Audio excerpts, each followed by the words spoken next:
Thank you for tuning in to Grieving Voices today. My guest is Corchele Smith.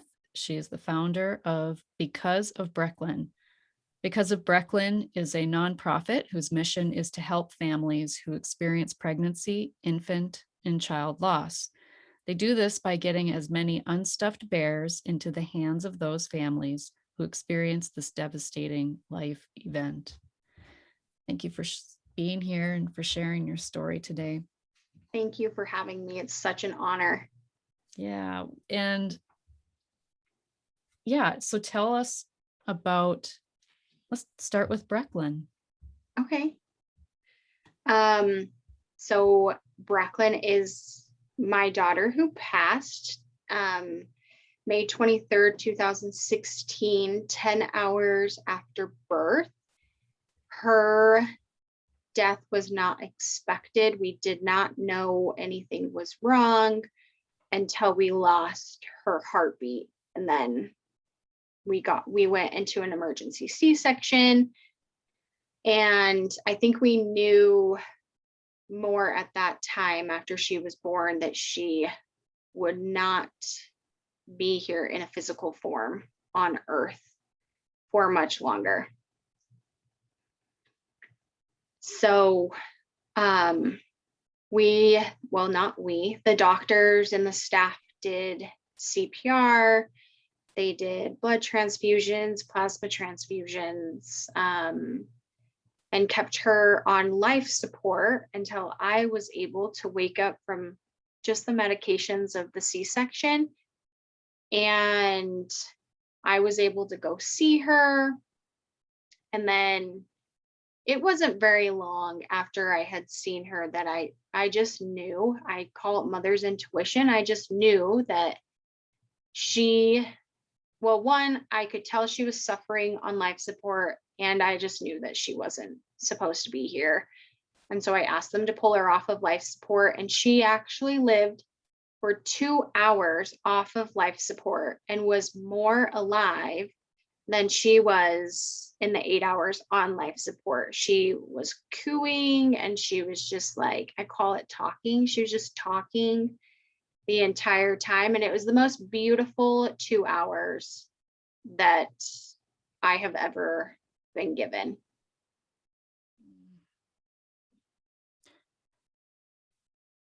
I have 3 kids, and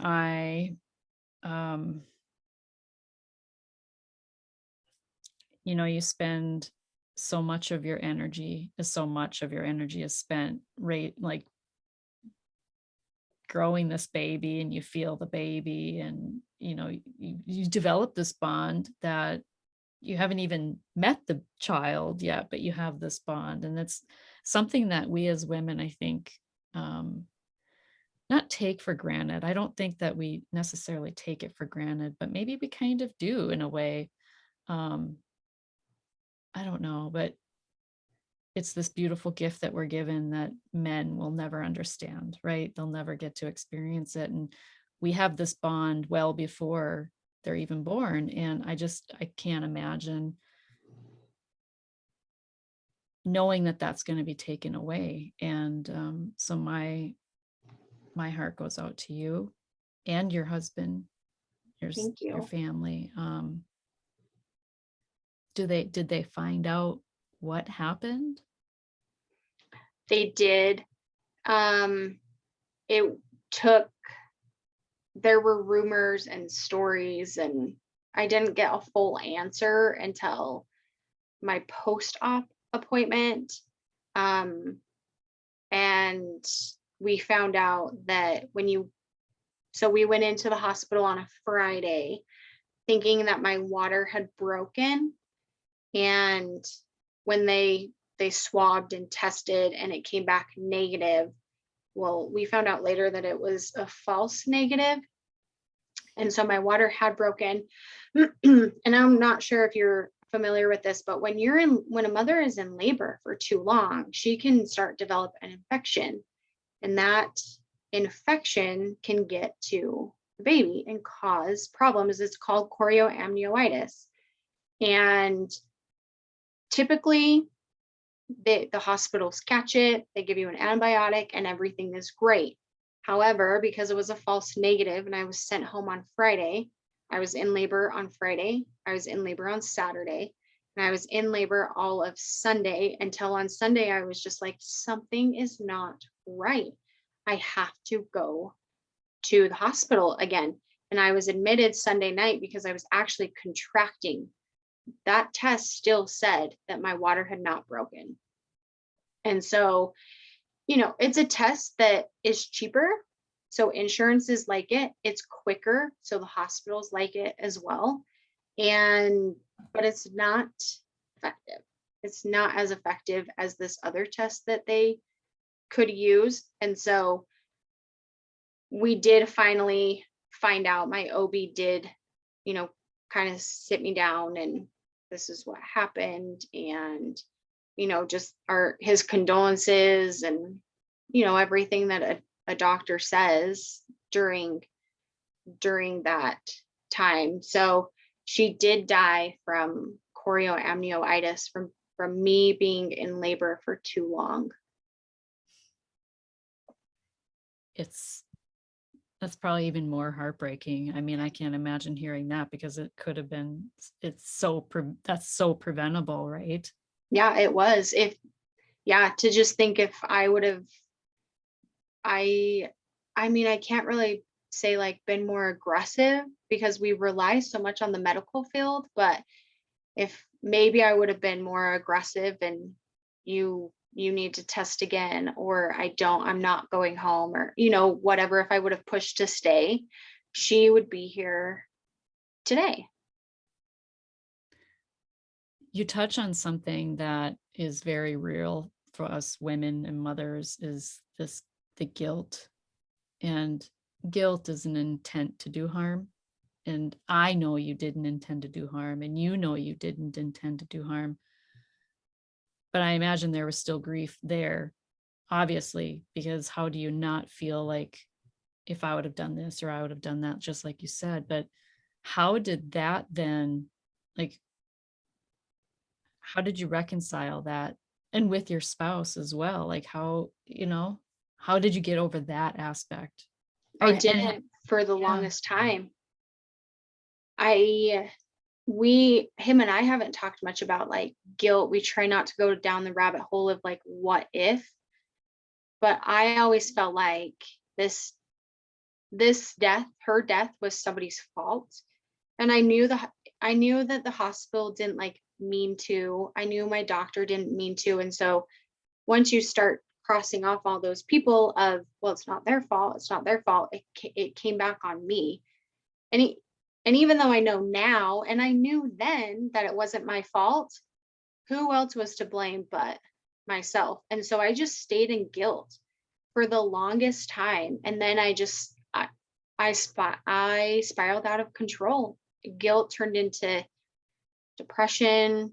Depression turned into apathy. Apathy turned into wanting to be suicide, or not wanting to be suicidal, but suicidal thoughts. And it was very, very dark for like 2.5 years because I just lived in those just low vibrational feelings for the longest time. And I finally, when I finally hit rock bottom and started healing, that was like the first thing that I had to do, was recognize that it wasn't my fault and rewrite that story, and also forgive myself for the story that I had made up in my head. It was really just like writing the story of what I believed, and how is this not true? How can we disprove this?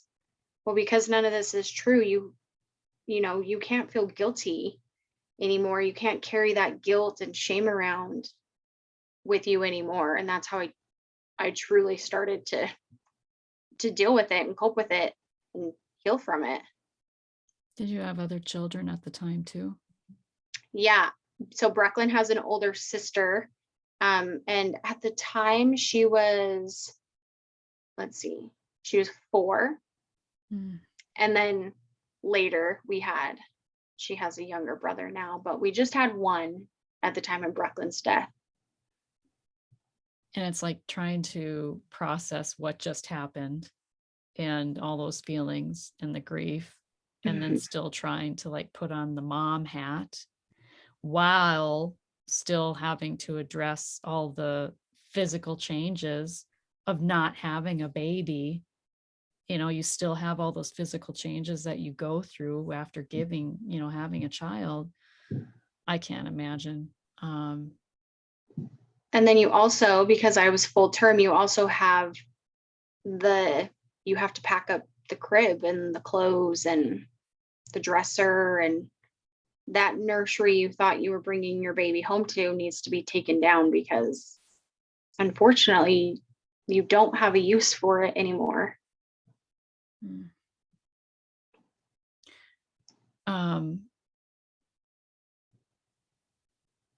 What did help you in those? I know you mentioned just really addressing that it wasn't your fault and really trying to forgive yourself. And what helped you?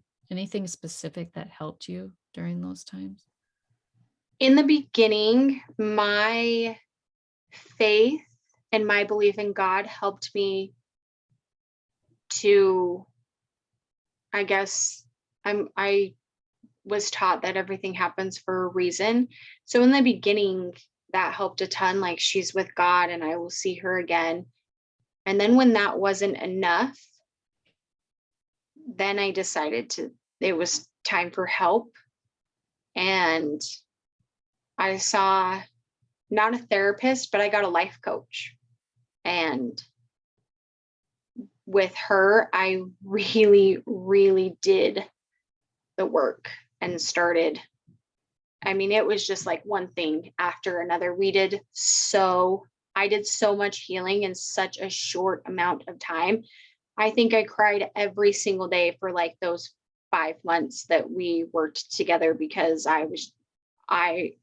tears are shedding of emotion, and I was just shedding emotions left and right. And it's also healing for the heart to cry. And so I was just, and to be able to feel emotions as well, because with grief, I felt like I'd never experienced grief before.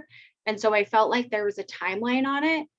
And so, like a year and a half, when I still miss her and I'm still grieving her, and I felt like I needed to cry, but I wouldn't give myself permission to cry because I didn't feel that that was appropriate. Like, I would literally get inside my head, Corchele, it's been a year and a half. You need to get over it. You need to move on. This is ridiculous. You need to stop crying about it, stop moping about it.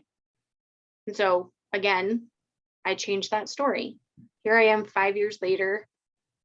Literally yesterday, I missed her. And so I spent the amount of time I needed to cry and gave myself permission to do that. And then I got on with my day. My grief will never, I've learned now that there's no timeline for grief. My grief will never go away at all. And I'll continue to grieve. And so it's about giving myself permission to feel the emotions when I need to feel them, but also knowing that I can't stay in those emotions because it will bring me back down to those low vibrational feelings.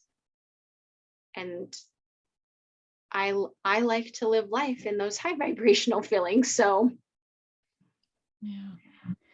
So tell us about the nonprofit. And when did that start? that started, so a few weeks after Breklyn died, my aunt gifted me an unstuffed bear. And she said, when you're ready, take it and stuff it. And I hope that this will bring a little bit of healing to you and kind of like a memory of Breklyn. And she suggested, you can put her in family pictures or whatever you want. There's no expectation for it. And I will be completely honest. I was like, this is the dumbest thing. Like, why? And I think I was kind of angry too at life, at the universe. Like, I don't want a bear. I want my baby. Mm. And so I put the bear away. I honestly had every intention of throwing it away. I'm not gonna lie. But just one day I was like, okay, I'll just give it a chance and see what happens. So I stuffed it. And when I missed Breklyn, I would hold it. And like one night I woke up with empty arm syndrome, and I picked up my bear who didn't have a name at the time, and I bounced her and I hugged her and I sing to her. I did everything with my bear that I would have done with Breklyn. And it brought so much healing to me that night, like just so much comfort. And at that moment, I was like, I don't care if people judge me at all. This is all I have of my baby. So if I want to hold my bear, if I want to take my bear on vacation, I am going to. And so I did. And through time, we named her Brek. She's our Brek bear. And she goes everywhere with us. She's family now. I love her so much. I love her as much as I love my children. And it was Breklyn's anniversary was coming up, her first anniversary. And I wanted to do something to remember her. I just didn't really know what. I didn't feel like a balloon release was good enough. And somebody close to me suggested, just ask the question, what helped you the most so far during your grief journey? And I was like, well, Brek did. Like that's a given. And so we decided to ask, Breklyn's grandmas and grandpas and aunts and uncles and cousins that because you can't buy her a birthday gift, would you consider donating $10 to buy a bear? And then we can give these bears to the hospitals for future families that lose children. And they loved it. And so we did that the first year. And then we got really good feedback from the hospital that we donated to. And so we decided, the second year we would do it again. And this time I kind of like posted it on social media a little bit. And I had some friends also donate.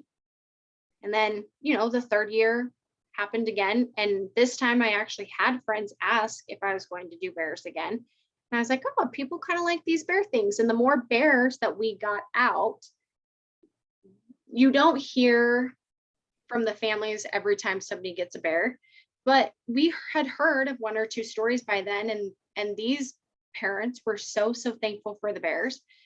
And so we just kind of continued to do it until we were like, we're basically running a nonprofit.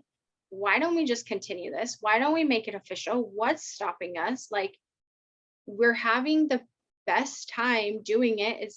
It's the best way to remember Breklyn. Like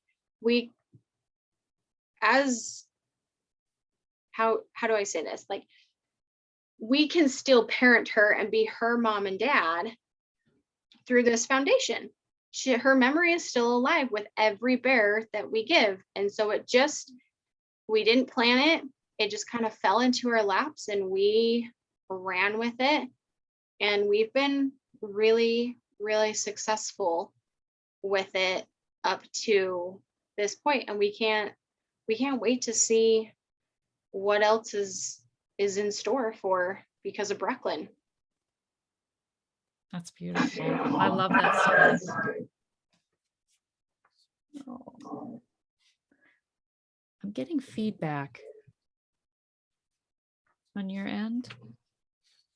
As far as, like, I hear myself. I was hearing myself. Oh, are you still hearing yourself? I'm gonna have to edit this part out. But yeah, it was not now, but I did a minute ago. I love that story. I love how it came just organically, and I felt I could just picture it when you were sharing with this bear and in that moment and how much healing it did bring you. I could just feel it. I got goosebumps actually when you shared that. So confirmation chills. Yeah. And I think too, it's like, it's so easy to shut off ourselves, or like stop ourselves from allowing our hearts to go there, to like to even attempt to feel some sort of connection. And that's probably really what helped you establish and really feel that connection to her, even though she's not here physically, right? It's Yeah. um yeah. In fact, just the other day, I had somebody ask, is all the pain and suffering that you continue to do? Because I will hear of stories and it will trigger me. And so I'll go through the motions again. And they asked, is that all worth it just because just for a nonprofit? And, I said, absolutely. Absolutely. It is worth it because I'm helping so many families. And it's not even me, it's Breklyn. Like Breklyn is helping so many families. And these bears are bringing such comfort to these families and such healing. And I once it's started, I can't imagine giving it up. And I have felt more close to her than ever. The more work I do on the nonprofit, the closer I feel to her. So although I do get triggered, I I've never felt closer to her in my life. And I wouldn't want to go back to waking up every day feeling so disconnected to from her and just relying on my faith of, oh well, I'll see her again. Now I wake up every day feeling solely connected to her. And it's beautiful. I don't have to rely on, oh, well, one day I'll see her again because I can feel her every day. She's in my life every single day. And so, yes, all of that pain and suffering of the few stories that affect me is totally worth it. And I know too, you are, there it was again. Um, I know too that you're a Reiki master, I correct? am. Yeah. Yeah. And so we can speak a lot about the energy of grief and all of that, but I think it's a perspective of understanding that you can choose to be in that low vibrational Hmm. experience in your day, which can be is valid, right? Those feelings of deep sorrow and just feeling really low, they're valid feelings, and you need to express those Yeah. in some way, but to be able to also feel connected is healing in and of itself. Yeah. Yeah. And I mean, going back to what you said, those low vibrational feelings when they come up, you really essentially, I mean, just speaking from, the perspective of Reiki and energy, you really have to feel those and let those out because then they become trapped. And I mean, and I know trapped emotions then block our chakras or get stored somewhere and start causing issues and they cause unbalance and stuff. And so, yes, absolutely feel that deep sorrow, that deep agony when it comes up. Don't trap it into your body because that doesn't do any good. So I'm curious, did the Reiki come after that, after the loss of Breklyn? It did. Yeah, it did. Interesting. Yeah. And how did that come about? Um I don't even know. I don't think I even remember because it was only just a couple years ago. And really, it started with energy. And then energy then opened up my perspective and brought in my horizon of the chakras. And I was like, oh, well, what is this? Teach me more about the chakras. And then I thought like it was just beautiful. Like, oh, okay. So, like third eye chakra or throat chakra. If I need to public speak, I'll just like rely on my throat chakra. And then somebody was like, well, they can be blocked or they can be closed off. And I'm like, what? Okay, well, teach me more. And so then I I would learn more about how they can be closed. And then I asked the question, how how do you activate them? If they're off and blocked, how do you unblock them and how do you activate them? And they're like, oh, Reiki. Okay, well, somebody please teach me what Reiki is as well. And so once I started to learn about it, I was like, and I honestly got certified or signed up because really honestly, I didn't want to like do Reiki on other people at all. I just wanted to do it, like have the knowledge of it and be able to utilize it myself and those close around me. But the universe had different plans for that. Um, and so that's originally why I signed up, because I just wanted to be knowledgeable about it. I wanted to be able to do it if I needed it.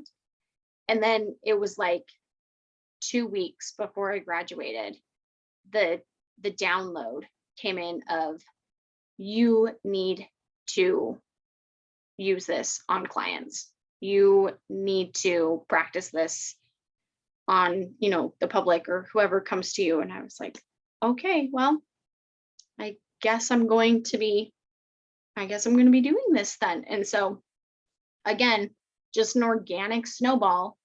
Definitely, I had no idea what it was. I didn't even know like about energy work or anything before Breklyn. And it's just, since then, it's just been one download after another. And it's been beautiful, really. That has been my experience too, actually. And I think the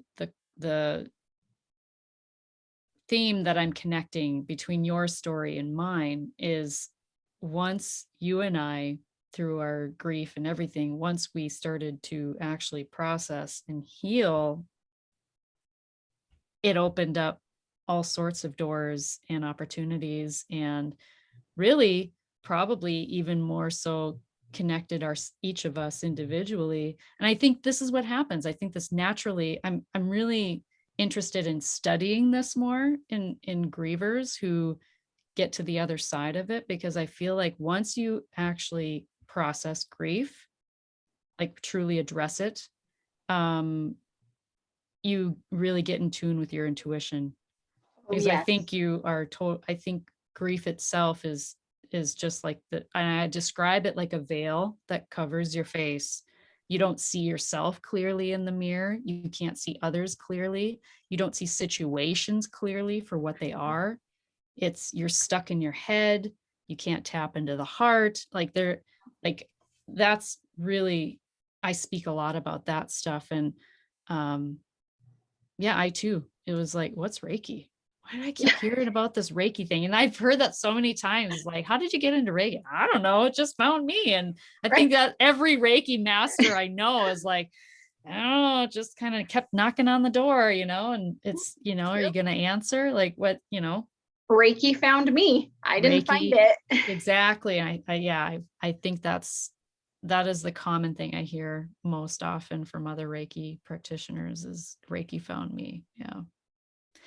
And it's the gift that keeps on giving, Oh, really. yeah. So I'm curious then, like through what has changed in your life with your Everything. grief since introducing Reiki? Oh, everything. My entire life has completely changed, because I don't know about you, but it didn't stop at Reiki for me. I wanted to know more.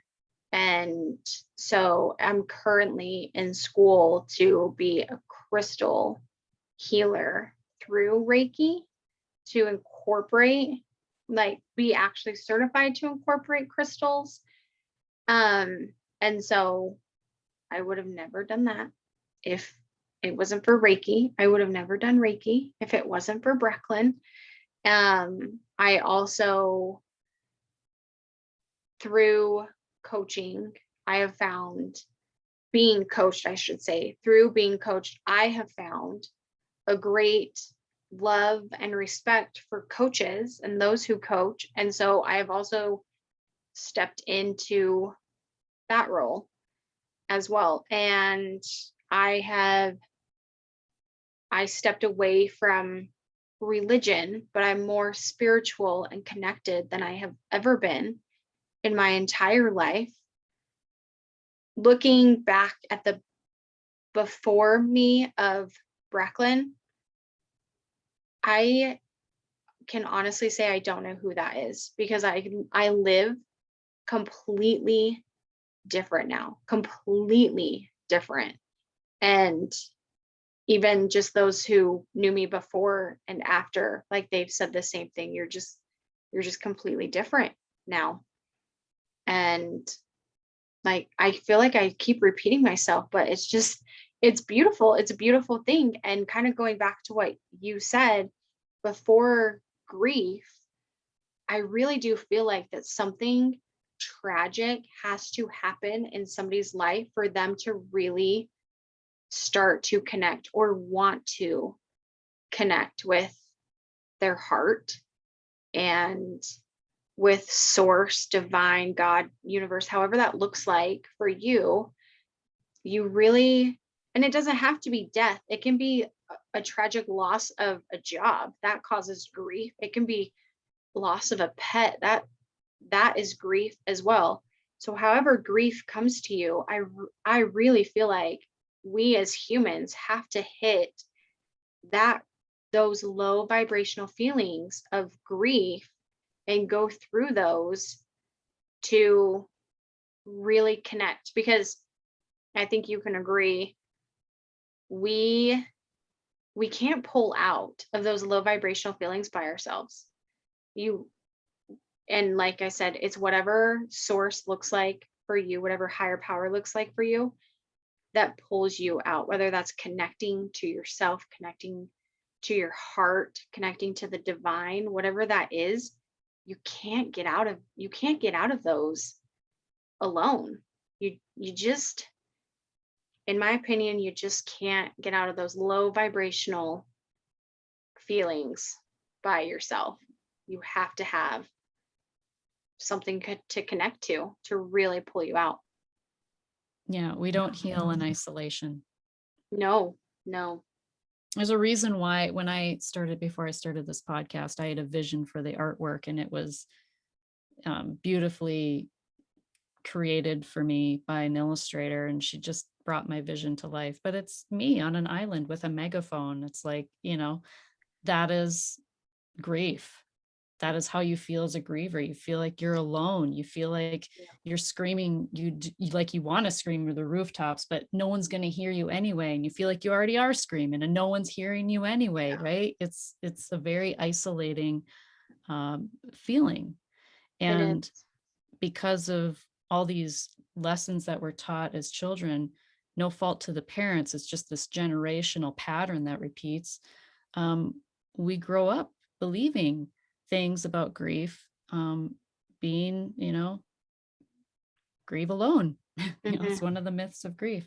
So I'm curious to learn, what were the stories and beliefs and patterns and things that you learned, or what in your upbringing? You said you hadn't really experienced grief before Breklyn, but Yeah. um, you know, what was your childhood like that shaped how I grew you? up in a really religious LDS family, and we just I grew up with that knowledge of God and what the LDS religion looks like and their beliefs, and those were my beliefs as well. And I had like great grandpas die and distant aunts and uncles die as a child, but nothing. I never lost any of my grandmas or grandpas. I was blessed. I didn't lose a parent at a young age or a sibling at a young age. And I didn't grow up with pets, and so I didn't have to go through that. I mean, I had goldfish, but they last all of 5 days, and then you go out and get new goldfish. And so that wasn't grief. I just go get new goldfish. And it's not that I was sheltered from grief.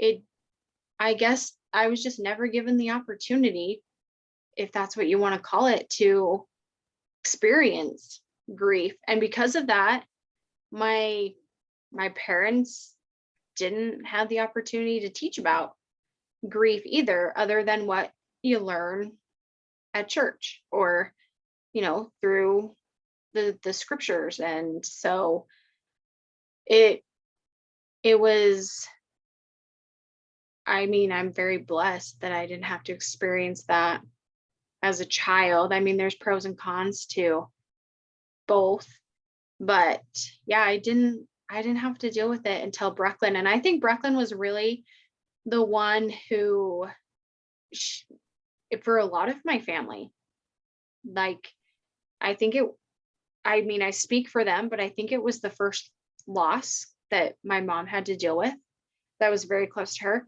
It was the first loss that my fiance had to deal with. Like, he hadn't ever lost anybody either through his childhood. It was the first loss that like my siblings also experienced as well. So her dying, it was really the first time that somebody like really close to us had died. And so all of us were just kind of thrown into it. And I mean, we all have different stories. We've all grieved differently.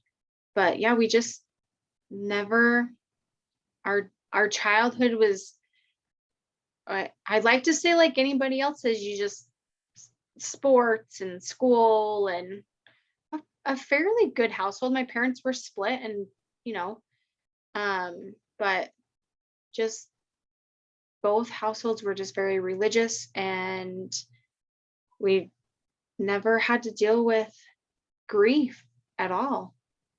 So your parents were divorced? They were, yes. And it's funny you bring that up because I didn't feel a certain type of way. I am the oldest of three kids. My sister was very, very young when they split. My brother was like also young as well. So we didn't really feel grief that our parents split, at least not in the present. Now that I've done some inner child work on myself, that has actually come up. Their divorce has actually come up. And I realized that I was experiencing grief, but I didn't know what that was, nor did I know how to express it. And so I bottled it up, which goes back to those trapped emotions. And it got trapped in my body until here I am 25 years later from their divorce. And that divorce has come up in my inner child healing. And I've had to heal from that. And so that was grief, but I didn't know it and I didn't express it either. And so I kept it in. I didn't know it was grief until 25 years later.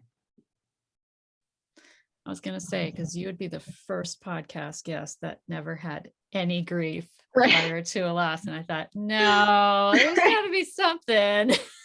There definitely was, but it got trapped and didn't come up until 25 years later. So I also want to ask my curiosity. So if you don't want to talk about it, absolutely, just let me know. But so your older daughter, was that a relationship that ended, or is that? It is. Her dad and I split when she was about almost 6 months old. Do you feel like a part of your experience as a child of divorced parents do you connect any of that experience to the split with that relationship? And also too, like how do you feel like that impacted you? Because then you became a single mom, and I mean, surely there's grief in that. I don't want to imply that there was, but the relationship needed to end. It was very toxic, and it was safer for us to be away. And again, I didn't know what grief was. And so, I was sad, but I was more focused on, okay, I have this baby girl that I have to provide for. And so I was focused on getting a job, getting back into school, getting us stabilized. And I didn't have time for grief. I didn't have time to like think about the past and how I'm so sad that it didn't work out. I didn't have time for any of that. I was more future focused. How do I how do I provide for this baby that is mine, and give her the best life so that we don't end up on the streets, and so we don't have to live on the streets. And it yeah, I mean, absolutely, looking back, there is there is probably some trapped emotions there that have not gotten brought up yet through my healing. um but other things have other emotions, bitterness, anger, um have come up. And so I think really after saying it and talking about it, I think I just kept all my emotions just inside unless they were happy. That is one thing that I can say, is that I think it has to do with religion, and I think it has to do with part of how I grew up. You don't express negative feelings. Mm. You just you have to always be happy. You just have to always be happy and positive, and no, you don't have bad days. You don't cry, you don't get depressed, you don't feel those negative things. And so if it was a negative feeling, like grief is, I I didn't have time to feel it. And I didn't dare feel it because I didn't know that it was okay to feel negative feelings. And so I just always focused on the positive of everything. And that's how I was after Breklyn died too. Like, I can't feel these negative feelings. I gotta like be positive about it. And what's the lesson to be learned in this? And how do we make this tragedy into something beautiful? And that's really how Because of Breklyn started, is that it was like that lesson, that beautiful thing. And I think that's why I spiraled into those negative vibrational feelings, because I wasn't allowing myself to feel those negative feelings.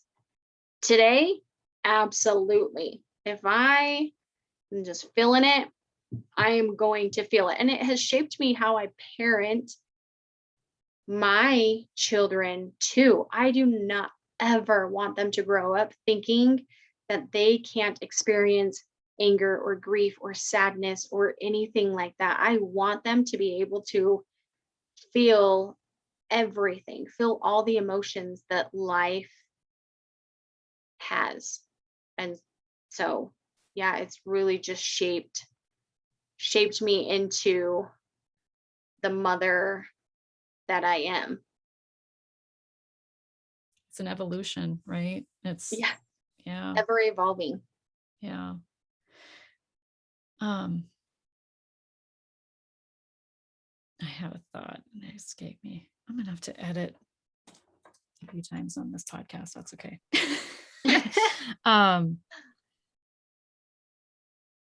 were there any like unhelpful or hurtful things that you could share with people to help educate them on, things that were said to you? Because very much, this podcast is about sharing stories, and it's also very much about education too. Yeah, there's a few things that come to mind.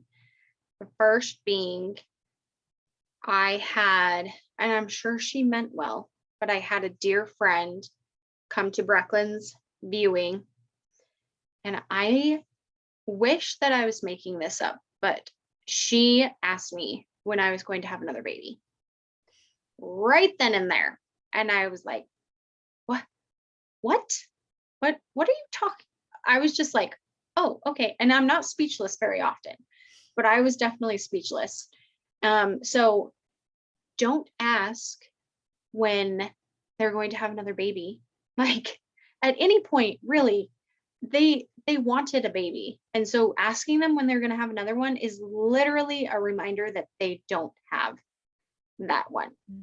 And also, if those parents are blessed enough to have another baby, because I mean, infertility is a, also a very real thing. And so, if the parents are blessed with another baby, that doesn't mean that that baby now replaces their dead baby. And I've had so many people, unfortunately, a lot of family that I've had to kind of put in their place and educate them on this is so many people after my son was born, Breklyn's younger brother, after he was born, so many people said, "Oh, like now you should be healed. Now you're better. Now," and I had some people say like, "Oh, he takes Breklyn's place. Like that's great." And I was like, "No, nobody takes her place. I'm literally just adding a child into my family. That doesn't mean we forget about Breklyn. And that definitely doesn't mean that I'm healed." And he has brought, not for me, he didn't bring healing for me, but he brought a ton of healing for my fiance. A ton of healing for him. Like that's what he needed to heal is was a baby. And that's fine. We all heal differently. Personally, for me, that is not how I healed. In fact, I between my suicidal thoughts and then all my trapped emotions that I was feeling, I had postpartum depression really, really bad after him. And so you combine those two things and I was a wreck. And so it didn't bring any healing for me, but it spiraled me into wanting to get healed because I hated living with all of that. And so, yes, another piece of advice is if a rainbow baby comes along, that baby is not taking the place of their dead baby. There is also, I tell people over and over, there's no timeline for grief. Ever, ever, ever. I am 5 years into this and I still grieve frequently. And I always will because she is not here in the way that I want her here, meaning physical form. And so and that's hard. I think we as humans, when we lose something physical, it's hard for us because we can't hug them when we want to, can't kiss them when we want to. And so it's very hard for us to understand if you believe in energies or spirits that they're still here. It's it's just very it's very hard to have an expectation of having Breklyn here physically, but accepting the fact that she's here energetically instead. So, there's even though she is here, I'm still going to grieve the physical form of her for the rest of my life. Well, and when we talk about grief, what actually grief is, it's, the loss of hopes, dreams, and expectations, Yeah. and anything you wish would have been different, better, or more. And with that, each passing birthday and the milestones that come, you're going to feel that sadness, Mhm. and that's okay. It's, but when if it's crippling you, if it's this crippling sorrow, if it's this crippling experience where you can't function for days at a time or weeks at a time or months at a time, and then they have all these other labels for it, like complicated grief, or, they put all these labels on it. It's just grief. It's just grief. It That's all is. it's Yeah. grief. You don't need a bunch of fancy names and labels, and you don't need to pop a pill for grief either. And No. No. and I don't know about you, but I know you touched on postpartum. Grief and postpartum is like a cocktail for feeling like you are on a one-way ticket to Out of here. yeah. Yep. Yeah. And was your experience that you got a prescription for that? No, I I don't like the pharmaceutical. I just try to stay away from meds. And I don't know where this came from, but since I was little, I have always believed that you should not put anything into your body that is not like I don't want to say natural, but like medications. I didn't even like taking ibuprofen because I knew that my body was strong enough to heal my headache. But if I gave it ibuprofen, then it would start becoming weak. And so when Breklyn died, the surgeon, because I actually had a midwife, and so he couldn't do the surgery. We had to have another doctor come in. And so that doctor actually handed me like a prescription for antidepressants. And I was like, I don't want this. Like, I don't want these. And he was like, you're going to need them. And I was like, I don't want them because I've seen what they do to my close friends and family, and it numbs them. And they walk around on autopilot like a zombie. And I don't want to live like that. And I'm only 26 years old. I don't want to be on antidepressants for the rest of my life. And so I wanted to go through the waves first. And then if it didn't work, then I'd go get on pills. And with postpartum, the same thing. But instead, I was too ashamed or too afraid to tell somebody that I was experiencing postpartum because I was afraid that that reflected that I was a bad mother and that I would get my children taken away. And so I hid it. I was a completely different person when I stepped out my front door than I was in my home. And my fiance, I mean, bless him, he wasn't educated enough on postpartum, and so he didn't pick up on anything. He just thought like I was just moody all the time. And so I didn't see a doctor. I didn't get medicated for it. It was just a cocktail for a one-way ticket to get out of here. And my coach was like my last hope. I was like, I can't go to a therapist because I know by law they have to like report certain things. So I wanted somebody who was safe, who knew nothing about me, who also wasn't under contract to report certain things, to really like just let it all out. And somebody who like, again, my biggest thing was like non-judgment, because I like had so many skeletons and so many demons that I felt like I was hiding, but that I wanted to tell somebody, but I didn't feel safe enough. And so it was my life coach that I ended up like telling her everything, all the things. And she, like I said, she really, really helped me. And again, she's not certified to write a prescription. And so I knew that she'd actually make me deal with it instead of putting me on antidepressants, which is what I wanted. And it was my last hope. I'll be really honest. It was my last cry for help. She was my last cry for help. If that didn't work,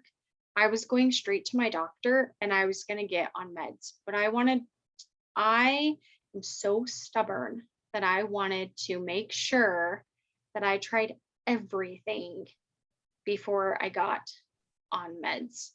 So no, thankfully, I did not have to take any prescriptions for any of that. I lasted a week. I lasted a week on it. And I intuitively knew too. It's like, there has to be a way I can get beyond this that doesn't require me to drug myself, right? Like, Yeah. do you see, I just want to point this out. Do you see how what you intuitively felt or believed as a child has come full circle for you with the Oh, Reiki? yeah. Yeah. It's like, it's so weird too. Like, I'm just like, really? Like, it's just been so, I guess I wouldn't call it weird. It's just been so interesting. I had interviewed a medium and she talked about the 7-year cycle. Like that we have this 7-year cycle of life. Like every 7 years, it's like we kind of get pushed into this process or pushed into a situation or pushed into an experience that gets us to another level in our lives or to help us evolve, I Yep. suppose, in a way. um and I know you mentioned in your notes that you also on top of the life coach, you did have a medium reading that seemed to help you. And um regardless of what you believe, um I've personally had one medium reading, and she was actually the medium that will be also coming on the podcast. But can you share how that helped you? Yeah. It was 3 months after I had gotten my coach, and I felt like, so we had worked through like forgiving myself, through letting the guilt and shame go, but it kept coming up. I felt like, and I felt like I couldn't forgive myself because then it meant forgetting about her. And so I needed a way to connect with her. Like, I was like, Breklyn, I need you to send me a sign that it's okay for me to move forward, and that you know that I'm not forgetting about you, that it's okay to be happy because I want to be happy, but I'm afraid that if you see me happy, that means that I've forgotten about you. And so I just need this. And I was waiting for, like, I don't know what I was waiting for, a billboard or something, and it wasn't coming. And so I was like, well, who connects with spirits? And my um stepdad's sister-in-law, so my step aunt, she is actually a medium. And so she was in my childhood a lot, but we fell off. And so I knew that like people could connect with the other side and with spirits and stuff. And so I found a medium. And but I was very, very hesitant. I thought they were a fraud. And so I shut down all of my social media. At the time, we didn't have a website. And so I knew she couldn't look like there. And I was like, if this is going to be legit, I'm going to make sure everything is locked. Like, you can't see anything, you don't know anything about my story. And I also did it via online because I had this idea in my head that people will play off of your emotions. Like when you nod your head, like the medium will just keep going that way. And so essentially, I kind of went into it wanting an answer, but not believing I would get an answer because they're all a fraud, right? Like, that's totally what I thought. And so we did it online, and it was the most beautiful thing. She said things in there that nobody would ever know. In fact, she brought up my suicide attempt that I attempted by myself, that I hadn't told anybody. No, not one soul, not even my fiance knew about it. And she brought it up, and I was like, there's no way. Like, this is real, real. And she brought up other things that nobody would know at all. And so by the time we're halfway through, I'm like, this is legit. And I'm already bawling. And then at the very end, it talked about when Breklyn came to her. She wasn't a baby, she was a woman, and she described this beautiful woman And so from that, I have like pictured in my head what she looks like. And I've had other experiences with this woman. But also, like at the end, she said Breklyn has the message of she wants you to be happy again. She knows the pain and the sorrow and the guilt that you've been carrying for so long. It's not your fault at all. And it's okay to forgive yourself. And then she said, Mom, I just want you to be happy. I want you to go back to enjoying life. And there was more in the reading, but at that moment, when she said that, I fell to my knees and I just sobbed and I just said, thank you, thank you, thank you. And I like naturally, I just like let my hands out, like just like down though. And it felt like lead bullets just coming from my fingertips. All of that guilt that I'd been carrying for so long were like dripping out of my fingertips. My shoulders just felt so much lighter. I could breathe for like the first time in 4 years. My whole being just like got so much lighter. And so that reading with that medium, one, changed my opinion on mediums. They are legit. And two, it helped me evolve. It took me to the next level of healing. And I still refer to it almost monthly, and I still get a new message out of it. It's beautiful. I'm glad that you had that experience. And again, like I had a really wonderful experience as well. Most of my healing came from going through grief recovery. And then I've had a lot of healing come through with Reiki too, personally.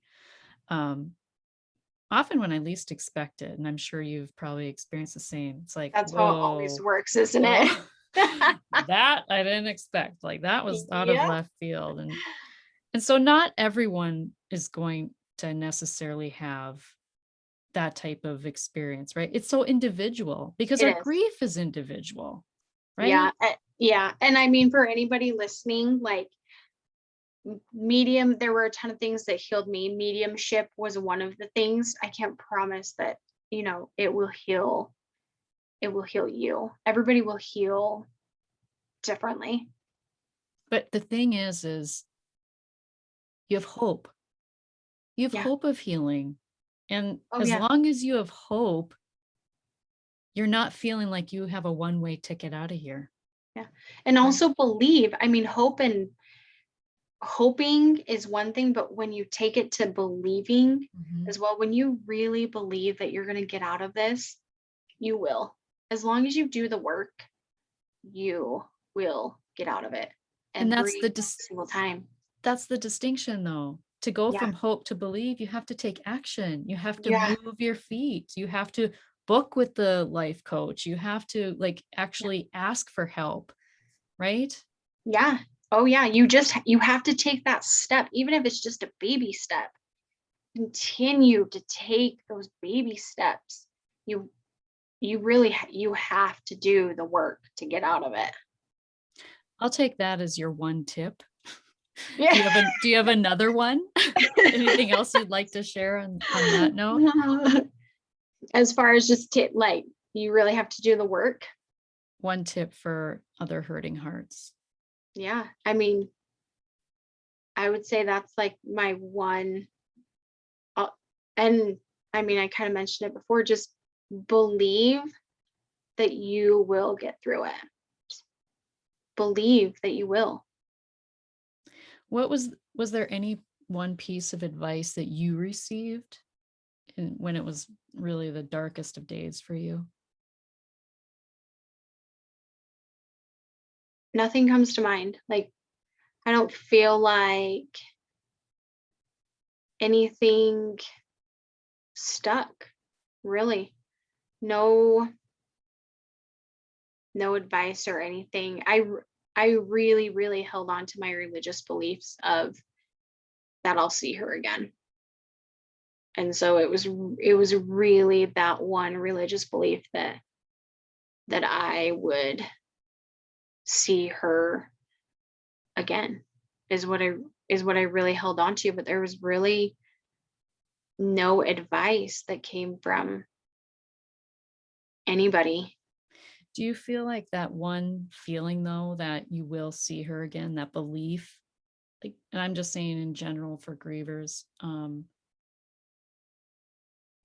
the thought that comes to my mind when I hear you say that is that if I have this really strong belief that I will see my loved one again, it can actually be taken really to the extreme of I want to see them today, where you're then feeling suicidal, where you're then like, I can't take this anymore. I want to be with you today. I want to be with you now. Yeah. And I just want to highlight, if you're having those thoughts, that's that's grief that still can be helped, right? Yeah. Yeah, it can be. And don't be afraid to ask for help though, at all. You can't, once you are there, you need help, whether that's professional help or holistic healing help. And so, I'm curious, as you were going through this loss of your daughter, your fiance, like how did you navigate that? I mean, it's one thing to like go through it as an individual, as a mother, and then individually as the father. And but to was it like this dance between that you just kind of had to like, it was so awkward, like, because I would put on my brave face for him because I wanted to make sure that I was the strong one. And I mean, I wasn't even dealing with my grief behind closed doors, but I didn't dare grieve in front of him because I wanted to be the strong one. And he did the same thing. He didn't dare grieve in front of me because he wanted to be the strong one. And so we, I know that he did deal with it behind closed doors, because I remember one day like asking, "Do you even miss her? Did it even affect you? Do you even care that she died?" And he has never raised his voice at me. He got very stern and was like, "You don't know how many times I have cried in the car by myself to the office or from the office because I miss her so much." And that's when he told me, "I don't grieve in front of you because I want to be strong for you." And I was like, "Oh, okay." And then I read a book called, oh man, something along the lines of like couples communication after the loss of a child. I will have to, you can put it in your like podcast notes. I'll get the official name for that book, but I'm pretty sure that's what it's called. I read that book because I felt like he wasn't grieving the way I would expect him to, like moping around, crying all the time. So that's where that idea came from. Oh, he doesn't care. He didn't miss her anyway. That book saved our relationship. It not only taught me that people grieve differently, it also taught me to ask him questions about that, which is where those questions came from, because I was concerned. Like, do you even miss her? And so and we still, to this day, we still do this. Like, I will, and well, let me not get ahead of myself, but to this day, we still do that. I will still sometimes ask him, "Hey, do you miss her?" "Yes, I miss her every day." Or if I feel like when her anniversary just passed in May, I asked him how he was that day. "Hey, check in with me. How are you feeling? How are you doing? What do you need? What can I give you?" And he's very honest, and he'll reciprocate those words. How are you feeling? What do you need? How can I support you? And I'm very honest with my answers. Him and I both remember her differently. Um, I find so much comfort going to the cemetery. He does not. And I have learned that that is okay. He doesn't feel connected to her there as I do. Instead, he he's just the cutest. He takes our Breck. He's an avid soccer fan, an avid Seattle Sounders fan. So anytime they play, he wraps a Seattle Sounders scarf around Breck, and him and Breck sit on the couch and watch the game together. And that is how he feels connected to her. Whereas me, like, I mean, I kind of laugh about it because I'm like, that's like the silliest thing. But for him, that's where he feels connected. And it's okay that he remembers her that way and I remember her a different way. I am very involved in the nonprofit. It helps me feel connected to her. It kind of stings a little bit for him. And so he's involved, but he's not as involved as I think a lot of people would expect him to be, because he's communicated to me. It's kind of a little hard.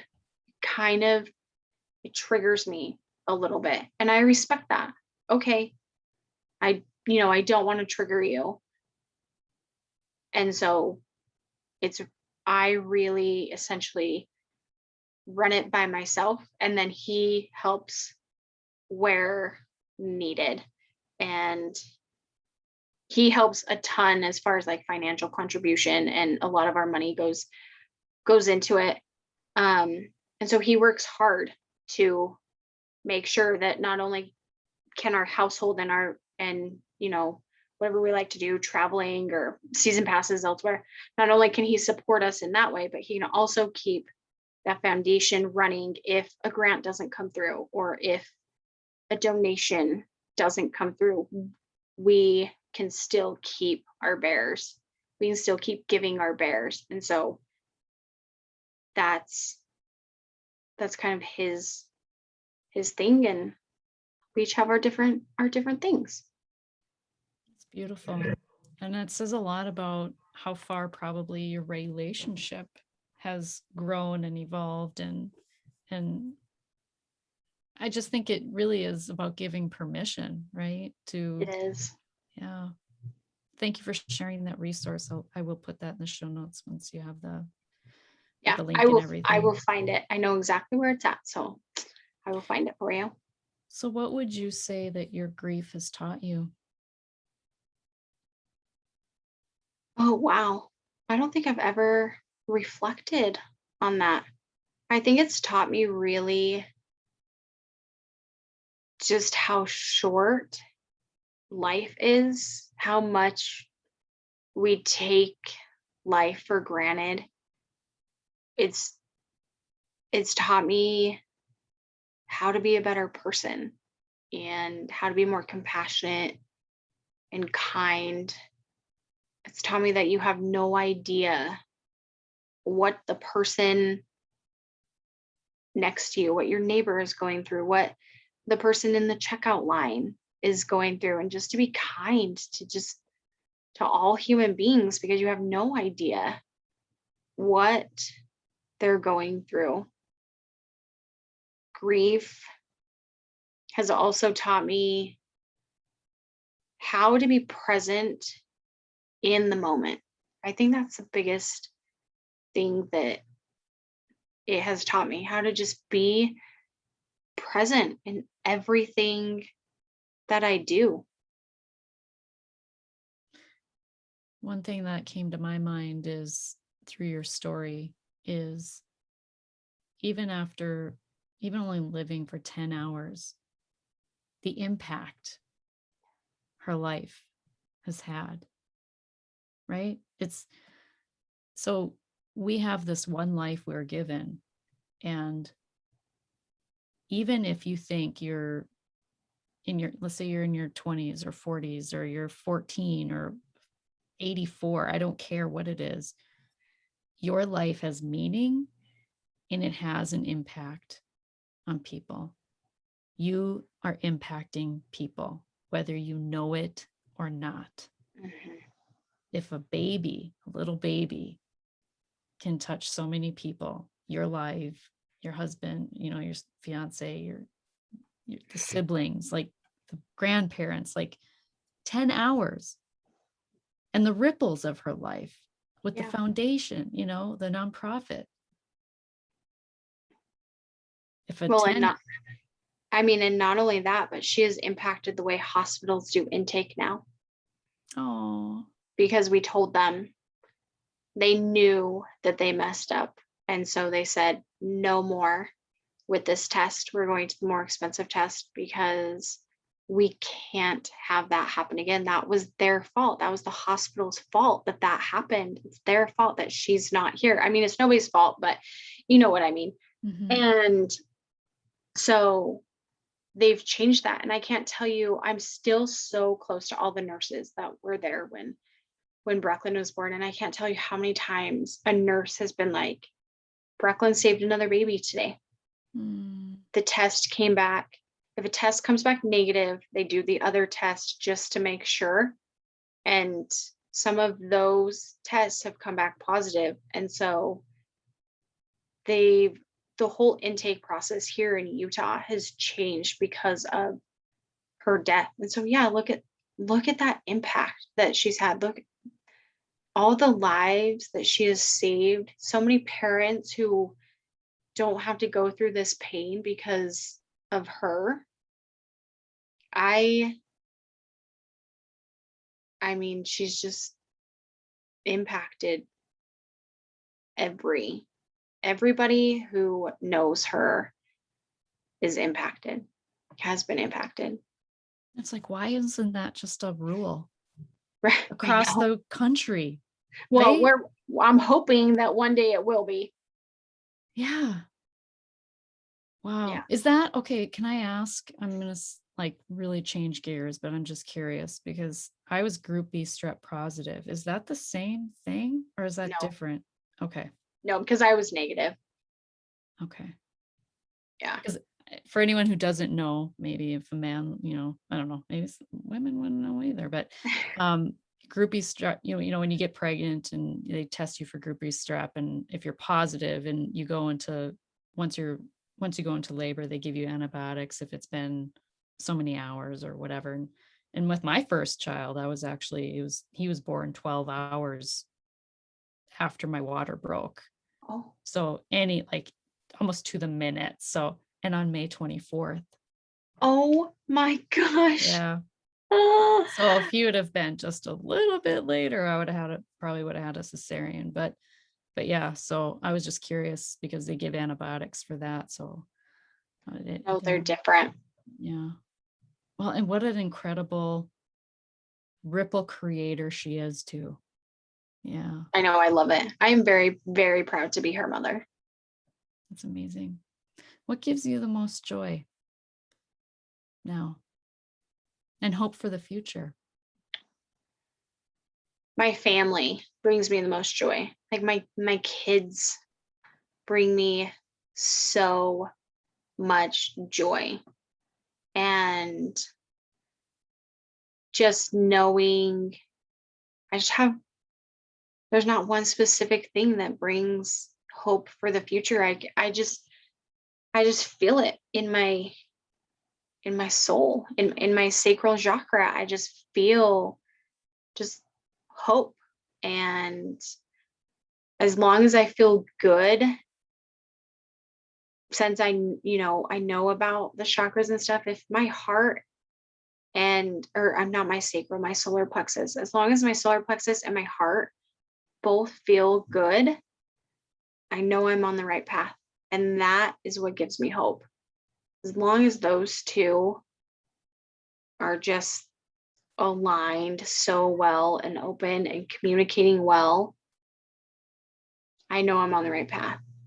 Once one shifts or changes, I know something needs to shift or change. in my life. Amazing. And if you want to learn about Reiki a little bit more, do you Contact Victoria. You do it too. I do, but well, because you don't do distance sessions, is that No. correct? Okay. Yeah, correct. I only do in-person sessions. So, well, I will put a link to your you have a website? only for Because of Breklyn. All Okay. of my services and stuff you can just find on Instagram. I'll give you all of that Okay. information. So you would just message me for, whatever you need. I do trauma work and inner child healing and shadow work through Zoom. And so I'll distance those. So if any of your listeners need some inner child healing or shadow work done, I can do that. Okay. And we'll put all of her contact information in the show notes. Yeah. And is there anything else you would, well, share your handle for anyone listening. You're on Instagram. Where can they find you? Oh, I'm on Instagram me personally, I'm on Instagram at Corchele Smith, Corchele Smith, Smith. And then Because of Breklyn is on Instagram at Because of Breklyn. And you can Awesome. find my website and also the link to my nonprofit on Instagram. It's linked in like my personal profile as well. And then Because of Breklyn, www.becauseofbreklyn.org is our website. Do you have any events or anything that you have coming down the pike about for the foundation? We do not have any events currently. Right now, we just closed like our huge event that we do yearly. And so right now, we are donating bears to hospitals. However, if any of your listeners work at a hospital or need a bear or want bears brought into the hospital or whatever it is, contact me, because I know that there are a ton of hospitals that we're not in, and we ship them all over. We can ship them. So if you need a bear, contact us. If you've had a loss of any kind and need a bear. And then also, if you want your local hospital to have bears, just shoot us a message and let us know. But yeah, and we'll post all of our events on our webpage. But for right now, it's donation period. Summers is when we usually will donate everything. And we like to take family trips. So when for example, we were just in Vegas because we service the hospitals in Nevada. And so it makes a fun little trip. We really like to meet like the hospitals that we're going to, but sometimes that's not always possible and we have to ship them. So yeah. Well, maybe, just maybe, I will get you to North Dakota. Maybe. You are the third person to suggest that in like 2 weeks. Like, North Dakota?